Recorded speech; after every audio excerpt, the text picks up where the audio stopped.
Yeah, nice little Michael Jackson. That was pretty good. Here we are back on Bernie and Sid on 77 WABC. And without further ado, Sydney, the reason why we played this song, well, he has a connection to the performer. We have Rabbi Shmuley Boteic on the line. Well, the rabbi is calling in from Israel. Good morning, Rabbi. Good morning. What do you mean connection? I taught him how to moonwalk. You taught him a lot. And except the bad stuff, of course. The rabbi did not do that. No, you tried. I don't have bad stuff. I am clean as a... No, you, but not Michael Jackson. Michael Jackson was not clean. But you, yes, you are a... What's Monster? Baruch Hashem. Yes, Baruch Hashem to you, yeah. And where are you today? Lashana Tova to all of y'all. Are you in Jerusalem or Tel Aviv or Haifa? Where are you today? I arrived in Israel about 15 minutes ago because our son is an IDF combat soldier, and tomorrow morning at 6 a.m. he completes his intensive training on a mountain in the Golan Heights overlooking the Lebanese border, the Syrian border, where all these killers from Hezbollah that are funded by Iran with their hundreds of thousands of rockets. You know, he's one of the people responsible for trying to keep Israel safe. So we're proud of him, and we're here for his ceremony. Wow. That's awesome. Godspeed with that. That's right there. Can I say Godspeed? Is that works? Go with that. It's Nachas. Nachas. So, you can say it. It's not blasphemy. You're not going to be have lightning come after you in the studio, and you'll be fine. Well, listen, Rabbi Shmuley Boteic, of course, he's an author, former TV host. You're an all-around versatile guy. And anyway, the reason why we're having you on this morning, Rabbi, is that you wrote an open letter to some dude who, the CEO of the Anti-Defamation League, which, by the way, has been hijacked by the left. And you came out in defense of Donald Trump's new chief strategist, this guy Steve Bannon, who runs Breitbart, I should say. And you wrote this letter to the Anti-Defamation League. Tell us what you said. Well, Bannon is being accused by the whole world of being an anti-Semite. Now that's pretty curious because I write for a lot of outlets, everyone from the Wall Street Journal and the Daily Beast and Huffington Post, Breitbart. Breitbart is one of the strongest defenders of Israel. They came out strongly against the Iran nuclear agreement that gives the murderous mullahs $150 billion by which to kill people around the world. They came out very strongly against the anti-Semitic boycott, divest, sanction movement, BDS, that seeks the economic destruction of the Jewish state. They came out very strong against the creation of a Palestinian state that would be run by Hamas. Bannon's the head of all this. So why are they calling him anti-Semitic? We bandy around these very libelous terms, and if someone deserves it, by all means, we ought to root out racism from our society. But to character assassinate someone because you don't like his views, well, they don't like his views, so oppose him. That's the beauty of democracy. Vote against him, oppose him, demonstrate against him. But why say that he's a Jew hater? He's not. And I know a lot of people who work at Breitbart, a lot of Jewish people. I know Orthodox Jews who work there, and Joel Bannon Pollack always pushes them. Joel Pollack, who's a dear friend of mine, told me that Bannon has always given the observant Jews time off for the Sabbath, for the Jewish festivals, and at times it can be demanding. We just went through 4 weeks of Jewish festivals, and employers have to be understanding, and Bannon always was. Well, let me ask you this, so just to play devil's advocate. I don't know Steve Bannon from a hole in the wall, okay, but it could be both. He could be running the operation, being kind to the Jews, giving them days off, saying all the right things, but supposedly, allegedly, when he was fighting with his wife many years ago, she says that he said to her, one of the reasons why he was mad at her was because she sent her daughters to school with a bunch of Jews. So if you hear that, then you're going to say, whoa, hold on a second. That doesn't sound right. Yeah, well, that's even the most anti-Bannon media have cited only that as proof. And by the way, on that, Rabbi Shmuley, it wasn't that he didn't want to. He sent them with a bunch of Jews. He wanted them to go to Catholic school. Okay, but he did say that quote. I don't want our kids going to school with a bunch of Jews. That's what he said. So no reason to change the wording around. That's what she alleges. Okay, that's fine. She said that's what she said. He said. Let's be fair. Listen, I'm a child of divorce, and I do a lot of marital counseling. And very often, in acrimonious divorces, things are alleged. And true. Is it true? I don't know. I don't know the veracity of the comment. I do know that it was a contentious divorce, and she said... All right, well, let me ask this. My wife is also a divorce attorney, so I've gone through these things. I've heard these things, and they do get very, very vicious. And sometimes people say things that, quite frankly, are over the top. And again, I'm not taking sides here. But if, in fact, he said, quote, Not I want my kids to go to Catholic school, but, quote, I don't want my daughters going to school with a bunch of Jews. Is that not an anti-Semitic remark? Yeah, but isn't the operative word in your question if? I mean, well, yeah, of course. You have a contentious. I'm not saying his ex-wife is a liar. I'm simply saying in contentious divorces, a lot of things are alleged, and things get pretty nasty and vicious. And if we found a pattern of Steve Bannon saying stuff like that, or even if we found one other example, then perhaps. But there isn't a single other example. You know, I remember since he started playing the music about Michael Jackson, I was Michael Jackson's rabbi. Michael may have been many things and may have made many, many mistakes in his life, but he was also accused of anti-Semitism when he famously, in his lyrics, he said, "Don't sue me, don't Jew me," you know, in the "They Don't Care About Us" song. And I was Michael's rabbi, and Michael came with me to meet Israeli Prime Minister Ariel Sharon, when Sharon was one of the most unpopular figures in the world, and Michael took pictures with him. And Michael visited Israel and prayed at the wall. And all the Jewish community is saying he's an anti-Semite. And here is Michael sitting with me, going with me to synagogue, studying Torah with me. It was ridiculous. It was absolutely ridiculous. It was. I simply don't like when people are falsely accused. Listen, there are problems. There are problems with Breitbart, just as there are problems with the Huffington Post. I have contributed hundreds of articles to the Huffington Post. I consider Ariana Huffington a personal friend. There are vicious attacks against Israel in the Huffington Post, vicious. But nobody calls Ariana Huffington an anti-Semite. On the contrary, very close to the Jewish community, as is Steve Bannon. You know, in the Trump campaign, you've heard all these allegations of anti-Semitism. Trump's an anti-Semite and white supremacist. Listen, I hate white supremacists. I hate the Klan. They're despicable human beings. That goes without saying. But Trump has a Jewish son-in-law named Jared Kushner. He has a Jewish daughter named Ivanka Trump, who converted to Orthodox Judaism. I know them both. They have 3 Orthodox Jewish children. So, firstly, to attack Trump as an anti-Semite would have us believe that he despises his own daughter and grandchildren. I think it's highly implausible.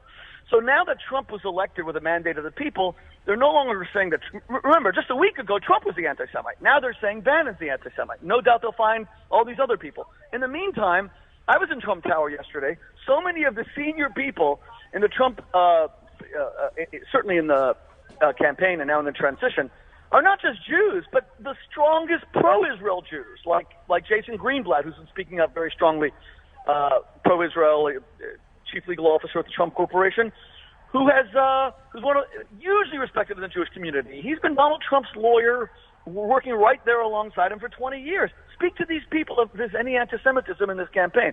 I'm not defending everything in the campaign. I'm not defending everything in the transition. And I'm not going to defend everything in the administration. I'm simply saying, let's stop with the Jew-hating allegations because they're bogus. Right, exactly. Rabbi Shmuley Boteach on with Bernie and Sid on WABC. One of the headlines they cite from Breitbart was about this anti-Trump guy, Bill Kristol. Bill Kristol, renegade Jew, and of course it was written by a pro-Israel Jewish guy named David Horowitz. That doesn't be attributed to David Horowitz when they report the article. But I do want to ask you this, Rabbi Shmuley.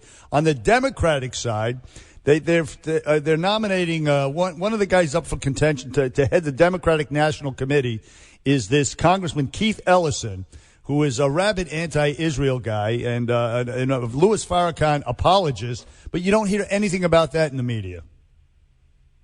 Yeah, look, Keith Ellison, let's be clear, he's a Muslim Democrat. There's not only is there nothing wrong with being a Muslim Democrat, I think it's very laudable. Muslim Americans are just as American as everybody else, thank God, and American cherishes his Islamic community. But why Ellison has to be hostile to Israel is a different question altogether. I mean, he's a lawmaker in the world's greatest democracy. He should support and promote the dissemination of human rights and freedoms throughout the Middle East. The only democracy in the Middle East is the country I'm speaking to you from right now. It's called the State of Israel. The only place where Arabs have rights in the Middle East, full rights, is in Israel. Israel has 1.5 million Arab citizens. In fact, Israel practices reverse discrimination against its Jewish citizens by forcing them through conscription to go to the IDF, to go to the army, when the Arabs don't have to go to the army. And if anyone thinks that's not a big deal, look at the way Vietnam tore the country apart through forced conscription. So Israel's an amazing country, and Ellison should be supporting Israel. But can I go beyond Ellison to something else? Sure. What I wrote in this open letter to my friend Jonathan Greenblatt, who's the head of the ADL, is this. He came out attacking Bannon, and I also talked to him on the phone about it last night.